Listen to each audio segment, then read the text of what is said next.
High, আমি জাহিদ্দিন জামাল। আজকে আমি আপনাদের জন্য একটা দারুণ সুখবর নিয়ে হাজির হয়েছি। আপনারা কিন্তু এখন থেকে মোবাইল ফোনে MS এক্সেলে সকল কাজ করতে পারবেন। সো এই কাজটা করার জন্য আপনার প্লে স্টোর থেকে MS এক্সেল বা এক্সেল লিখে সার্চ করলে এই অ্যাপসটা পেয়ে যাবেন। সো এই অ্যাপসটা ডাউনলোড করার পর আপনারা কী করবেন, এই অ্যাপসটা ওপেন করবেন। সো ওপেন করার পর এখানে একটা অপশন পাবেন। আপনারা এখান থেকে আপনার ইমেইল, ফোন নাম্বার আর স্কাইপ নেম দিয়ে আপনারা কিন্তু এটা সাইন ইন করে নিতে পারবেন বা সাইন আপ করে নিতে পারবেন। সো যেহেতু আমার একটু লেট হবে সাইন ইন করলে, সো আমি সাইন ইন করছি না। সো আমরা এর জন্য কী করব, সাইন ইন লেটার। সো আমরা পরে সাইন ইন করব। সো আমরা এখানে ক্লিক করে দিব। দেওয়ার পর আমার এরকম একটা অপশন আসবে। সো অলরেডি কিন্তু আমার ওপেন হয়েছে। সো এরপর আমি কী করব, নেক্সটে ক্লিক করব। দেন আমার একটা নিচে লেখা আছে যে accept and send optional data. So আমি এখানে ক্লিক করব। দেন এটাকে আমি ক্লোজ করে দেব। দেন এখন আমরা যদি MS এক্সেলের কাজ করতে চাই তাহলে আমাদের এই উপরে প্লাস আইকনে আমরা ক্লিক করে দেব। দেন এখান থেকে আমরা ব্ল্যাঙ্ক ওয়ার্কবুক নামে একটা অপশন রয়েছে। সো আমরা সেখানে ক্লিক করে দেব। ব্যাস, আমাদের কিন্তু MS এক্সেল যে কম্পিউটার সেরকমই এসেছে, বাট আমরা যে রিবনটা উপরে দেখেছি কম্পিউটারে, বাট এটা আমাদের একদম নিচে। সো আমরা যদি এখানে কিছু লিখি, সাপোজ একটা কিছু আমরা যদি এখানে লিখতে চাই তাহলে আমাদের এখানে ডাবল ক্লিক করতে হবে ওই ঘরেতে। দেন আমরা যদি লিখি জাহিদ বা নেম, যদি আমরা লিখি নেম, সো আমরা নেম লিখলাম। লেখার পর এরপর ওকে ক্লিক করে দিলাম।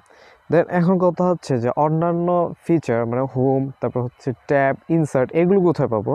একদম আমরা যদি একটু নিচে খেয়াল করি, সো আমরা যদি যে নিচে একটা আইকন রয়েছে, মানে এটা হচ্ছে আমরা নিচে যাব আইকন, এরকম একটা অপশন আইকন। সো আমরা যদি সেখানে ক্লিক করি তাহলে আমাদের এই যে এখানে হোম বাটন রয়েছে। সো আর হোমের ভিতরে এখানে ক্যালিব্রেটি বা মানে এগুলো আমাদের ফন্ট সাইজ, তারপর হচ্ছে মার্জিন, তারপর হচ্ছে টেক্সট অ্যালাইন, এটা কোথায় থাকবে আমি মাঝখানে দিয়ে দিলাম। দেন এগুলো তারপর এটা হচ্ছে র্যাপটেক্স না, যেরকম থাকলো। তারপর হচ্ছে এই যে আপনারা যদি এখানে এই যে উপরে হোম ট্যাব এখানে ক্লিক করেন তাহলে এখান থেকে ইনসার্ট ট্যাব দেখা যাবে। তারপর ইনসার্ট থেকে এখানে ড্র ট্যাব, তারপর হচ্ছে এটা হচ্ছে ফর্মুলা ট্যাব। এইভাবে কিন্তু আপনার অনেক ট্যাব এই মোবাইল ফোনেই দেখতে পাবেন। আর আপনারা যদি এই ব্যাকগ্রাউন্ড, এই উপরে ব্যাকগ্রাউন্ডটা কালার করতে চান তাহলে সিম্পল এখানে ফিলে কালার দিয়ে দিবেন, ব্যাস হয়ে গেল। সো এটা হচ্ছে MS এক্সেলের একটা দারুণ সুবিধা যে মোবাইল ফোনেও MS এক্সেল কাজ করা যায়।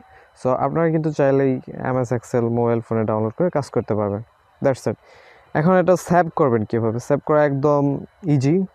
সো জাস্ট এরকম একটা থাকবে। সো এরকম আপনি এখানে যদি এরকম করেন, দেন আবার এরকম করবেন, করার পর আমরা এই 3 ডটটা নিয়ে আসবো যেটা সেভ করার জন্য। সো আমরা এই 3 ডটে ক্লিক করে দিব। দেন এখান থেকে আমরা সেভ অ্যাজ নামে একটা অপশন রয়েছে। আমরা যদি আগে সেভ না করে থাকি তাহলে সেভ অ্যাজ দিয়ে দিব।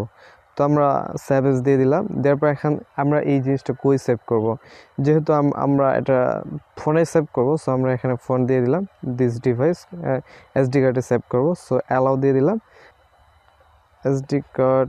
তারপর হচ্ছে এখান থেকে একটা ফাইল সিলেক্ট করি। হ্যাঁ, এই জিনিসটা কোথায় সেভ করবো, আচ্ছা SD কার্ডে সিলেক্ট করে দিলাম সরাসরি। সো আমার এটা কিন্তু ওই যে কী নামে সেভ করবো, আমি SD কার্ডে এটা কোন ফাইল নামে সেভ করবো। আচ্ছা, যেহেতু এটা আমার বুক 1, সো আমি এটি সেভ করি। দেন এখানে আমরা সেভে ক্লিক করে দিব।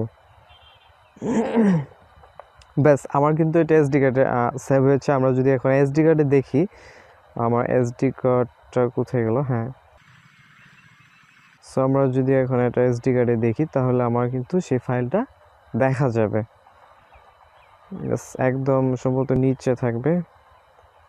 এই তো, এটা হচ্ছে আমার সেই ফাইলটা। সো আমরা যদি এটা ওপেন করি তাহলে ব্যাস আমাকে আবার সেই MS এক্সেলেই নিয়ে আসবে। সো এই হচ্ছে আজকের ভিডিও। যদি একটুটাও ভালো লাগে থাকে একটা লাইক দিয়ে আর চ্যানেলটা সাবস্ক্রাইব করে সাথে থাকুন। Good bye.